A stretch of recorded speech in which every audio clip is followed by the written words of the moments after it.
Bundelkhand news में आपका स्वागत है। और इस समय हम लोग पुलिस अधीक्षक कार्यालय में हैं चित्रकूट में, और हमारे साथ हैं पुलिस अधीक्षक जो चित्रकूट जिले में काफ़ी तेज़ तर्रार अभी तक उनका काम रहा है। अभी उनको काफ़ी कम समय हुआ है जिले में आए हुए। प्रताप गोविंद जी हमारे साथ हैं। सर, बुंदेलखंड न्यूज़ में आपका स्वागत है।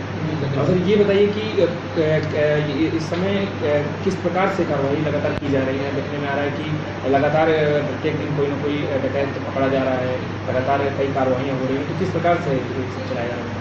जैसा कि आपको पता होगा कि चित्रकूट में, इस जनपद में गैंग्स की समस्या रही, पहले से भी रही है। इस समय हमारे पास जो पंजीकृत गैंग है उसमें दो गैंग है। एक बबली गैंग है, बबली कोल का, और दूसरा गौरी यादव का गैंग है, जिसमें मेन सक्रिय कार्यकर्ता गुप्पा है, राम गोपाल यादव और गुप्पा।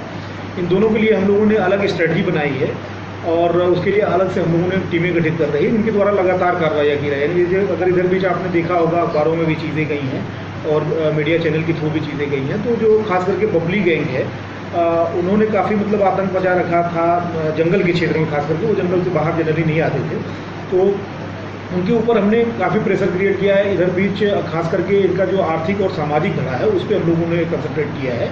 तो इसमें कई लड़के गिरफ्तार करके भेजे गए हैं। जैसे आज ही अभी हम लोगों ने दो लड़कों को, एक शंकर कोल और विष्णु कोल को जेल भेजा, जिसमें शंकर कोल इनका हार्ड कोर मेंबर रहा है। और इसके पहले टिकरिया गांव में एक घटना हुई थी जिसमें फायरिंग भी हुई थी, उसमें इसकी सबसे अहम भूमिका थी, मुख्य भूमिका थी, और ये इनामी भी रहा है 5000 का। और विष्णु कोल जो है वो कैजुअल मेंबर है, वो आता जाता रहता है।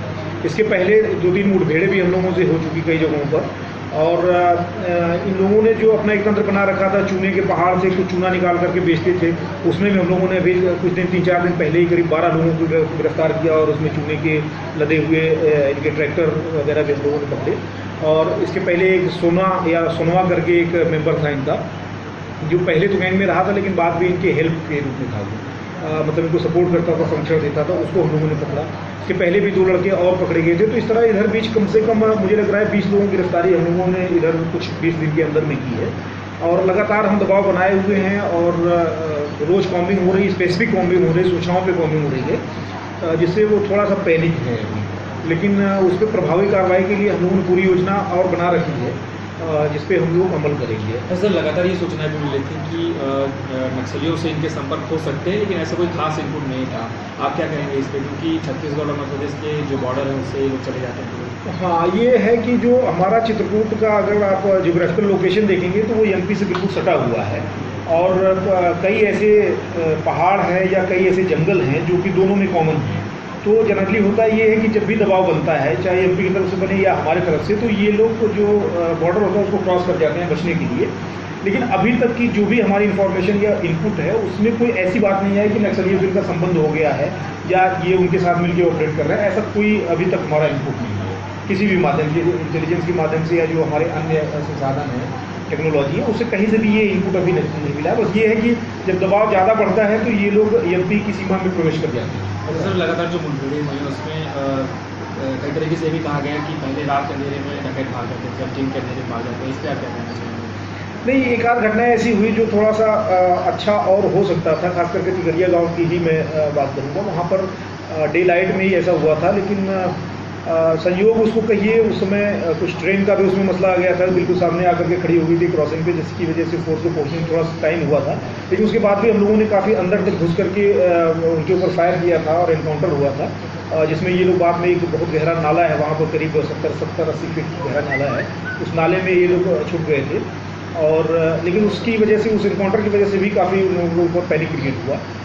लगभग इसी तरह की मिलती जुलती सिचुएशन एक अभी जल्दी कोटा कंडेला गांव में हुआ, जिसमें कि दूसरे गैंग, गोपा गैंग ने एक लड़के के, चौकीदार के लड़के को अपहरण कर लिया था, उसे फिरौती मांग रहा था।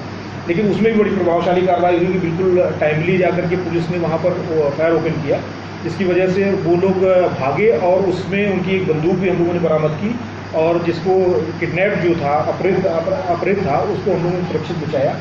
क्योंकि वहाँ पे पब्लिक भी बहुत रहती है, गाँव में जनरली होता है कि वहाँ पर सिविल के लोग काफ़ी रहते हैं, तो बड़ा ही उससे विवेकपूर्ण ढंग से हम लोग कार्रवाई करनी पड़ती है।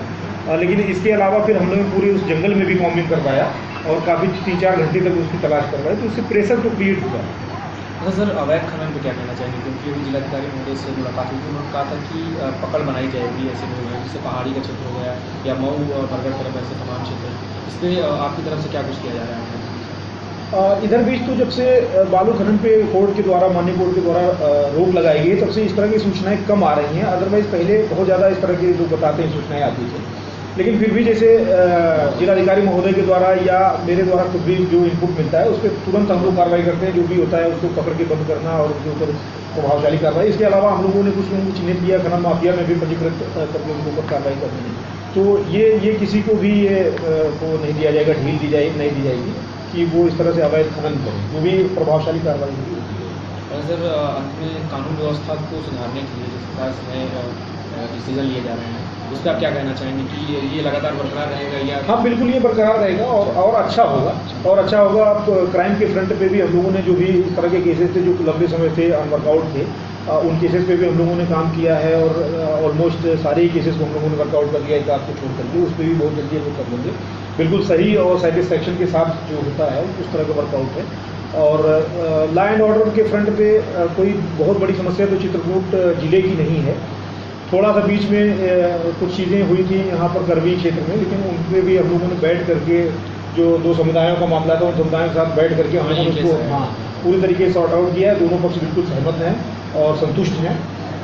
और जिलाधिकारी महोदय ने और हमने साथ मिल बैठे करके दोनों पक्षों के साथ वार्ता करके उसको बेहतर तरीके से निपटाया है। तो सर, एक चीज़ और देखने को मिली, जैसे थानों में लोग आने तौर करते हैं, तो क्या कभी यहाँ पे जो खुफिया कैमरे होते हैं CCTV वाला, ऐसा कुछ थाने में व्यवस्था की जाएगी क्या, जिससे लोगों में संवाद बढ़े?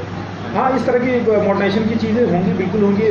हमारे यहाँ ऐसा रहा भी है। वो योजना हालांकि क्रियान्वित नहीं हो पाई कि CCTV कैमरे के लिए हमारे यहाँ पे व्यवस्था की गई थी कि सारे उसको जोड़ा जाएगा कनेक्शन, लेकिन चूँकि ऑप्टिकल फाइबर वगैरह की थोड़ी सी प्रॉब्लम अभी है कि पूरे जनपद में कोई ऑप्टिकल लाइन या ऑप्टिकल फाइबर की लाइन नहीं, जिसकी वजह से सारे थानों को जोड़ पाना भी संभव तो नहीं हो पाया है।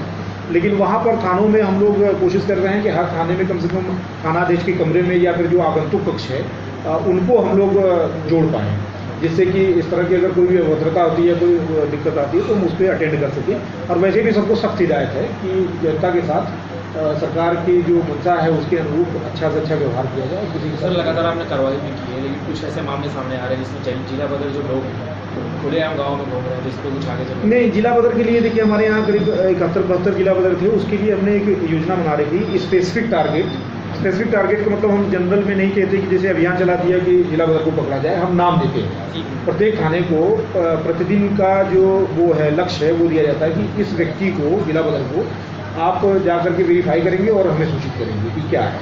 तो वो उस पर चल रहा है और काफ़ी हद तक हम लोगों ने कर लिया है। जो बचे हुए हैं उन पर भी हम लोग 2-3 दिन के अंदर मतलब 100% हम लोग उनको वेरीफाई करते हैं। सर, बुंदेलखंड से बात करने के लिए थैंक यू। तो हमारे साथ है पुलिस अधीक्षक प्रताप भूपेन। उन्होंने कहा कि जिले की कानून व्यवस्था को सुधारने के लिए ठोस प्रयास किए जाएंगे। सबसे बड़ी बात है जो दस्युओं की यहाँ पे समस्या देखी जा रही है, उससे निपटने के लिए, उसके उन्मूलन के लिए भी काफ़ी तेज प्रयास शुरू कर दिए गए हैं और आने वाले दिनों में अच्छे परिणाम देखने को मिलेंगे। अनुज अहमद के